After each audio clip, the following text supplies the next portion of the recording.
Hypnose. 8 idées reçues complètement fausses. De nombreuses raisons et problèmes de santé peuvent vous pousser à consulter un hypnothérapeute.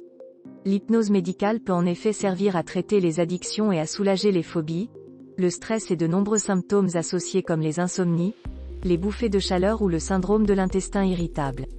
Pourtant, beaucoup de gens ont des a priori sur cette méthode et hésitent à se lancer.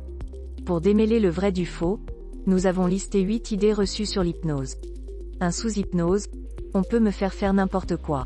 Beaucoup de gens ont peur de consulter un hypnothérapeute car ils ont vu des spectacles où des hypnotiseurs font faire des choses loufoques au public, mais l'hypnose médicale n'a rien à voir avec celle de spectacle. Lorsque vous consultez un hypnothérapeute, vous n'avez pas à craindre qu'il vous fasse faire n'importe quoi. Lors de la séance, ce spécialiste va utiliser votre imagination pour vous aider à vous détendre et à trouver une voie vers la guérison. Cependant, si les images ou les métaphores que l'on vous demande d'imaginer vous paraissent déplacées ou gênantes, vous serez parfaitement en état de refuser de le faire. 2. Sous hypnose, on n'est plus soi-même. L'une des idées reçues complètement fausses sur l'hypnose est la crainte de perdre complètement le contrôle. Il est vrai que cette méthode, tout comme la méditation, permet d'atteindre un état de conscience modifié situé à la frontière entre la veille et le sommeil. Mais cela ne signifie pas que quelqu'un d'autre va prendre le contrôle de votre esprit. Les suggestions et les exercices proposés par le thérapeute vont simplement vous permettre d'exploiter des ressources que vous possédez mais que vous ne pouvez pas mobiliser dans un état de veille ordinaire. Cette méthode va ainsi vous aider à vous détacher des conditionnements ancrés dans votre cerveau, à modifier vos perceptions et à vous projeter dans un avenir où vous allez mieux. 3. On risque de rester bloqué en état d'hypnose. Une autre idée reçue sur l'hypnose est la crainte de rester dans cet état de conscience particulier et de ne pas pouvoir en revenir à la fin de la séance. Cette idée reçue est complètement fausse. À la fin de la séance, comme lors d'une séance de relaxation classique, vous allez progressivement revenir à un état d'éveil. Vous pourrez alors bouger, vous étirer, bâiller et ouvrir les yeux pour revenir dans la réalité. À votre réveil, vous vous souviendrez de tout ce qui a été dit, sauf si vous vous êtes endormi au cours de la séance, ce qui n'est pas le but recherché. À noter, seules les personnes qui souffrent de dépression, de schizophrénie ou de bipolarité doivent consulter un psychiatre avant d'essayer l'hypnose médicale afin de prévenir tout risque de décompensation psychotique. 4. Certaines personnes ne peuvent pas être hypnotisées. L'une des idées reçues les plus courantes à propos de l'hypnose est que certaines personnes ne pourraient pas être hypnotisées.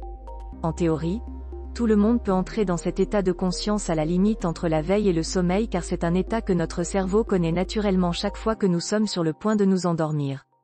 Il est vrai que les patients sont tous différents et sont plus ou moins réceptifs à cette méthode. On estime que 10% des individus ont du mal à lâcher prise et qu'à l'inverse 10% des gens entrent facilement dans la transe hypnotique. Pour tous les autres, il est plus ou moins facile d'entrer dans cet état en fonction du moment et du thérapeute. 5. Tous les hypnothérapeutes se valent. Contrairement à ce que l'on pourrait croire, l'efficacité de l'hypnose médicale dépend aussi de la personne qui l'exerce. L'idée selon laquelle on pourrait consulter n'importe quel hypnothérapeute et obtenir les mêmes résultats est fausse. En règle générale, il est recommandé de s'adresser à un professionnel de santé formé à l'hypnose. Celui-ci pourra en effet écarter tout risque de maladie sous-jacente avant de vous proposer une séance. Il faut d'ailleurs souligner que l'hypnose ne guérit pas les troubles physiques et ne doit jamais être utilisée comme une alternative aux médicaments. Elle vient simplement en complément des autres traitements pour aider les patients sur des problématiques de stress, de douleurs chroniques, de troubles du sommeil ou de phobie. 6. Cette méthode n'est pas vraiment scientifique. L'une des idées reçues à propos de l'hypnose est que cette méthode n'aurait pas de fondement scientifique. Mais en réalité, grâce aux IRM, les chercheurs ont maintenant des preuves scientifiques de l'efficacité de l'hypnose médicale. Ils ont pu observer que la transe hypnotique modifie l'activité de certaines zones du cerveau, notamment les zones liées aux émotions et à la transmission des messages douloureux. Ce constat explique pourquoi des séances régulières aident à atténuer la perception de la douleur et la composante émotionnelle des douleurs chroniques, en particulier la peur d'avoir mal à nouveau. L'efficacité de cette méthode est aujourd'hui reconnue dans les hôpitaux. Elle est proposée en complément des traitements dans les centres antidouleurs et dans la prise en charge de certains problèmes comme les migraines, l'arthrose, la sclérose en plaques ou les douleurs du membre fantôme après une amputation.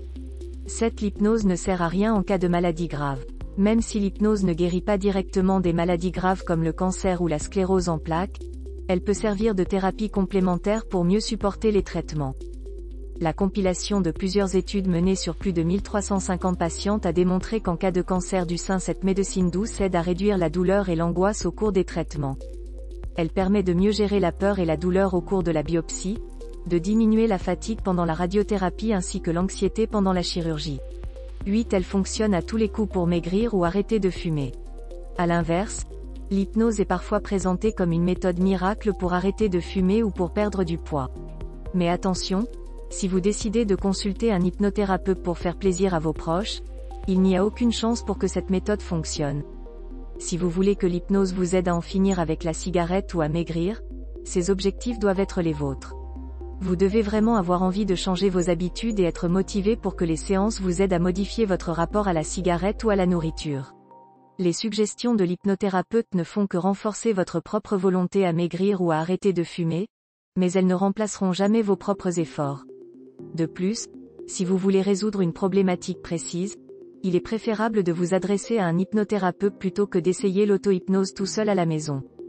Consulter un spécialiste permet de mettre en place des séances et des exercices personnalisés que vous pourrez répéter chez vous pour augmenter vos chances de réussite.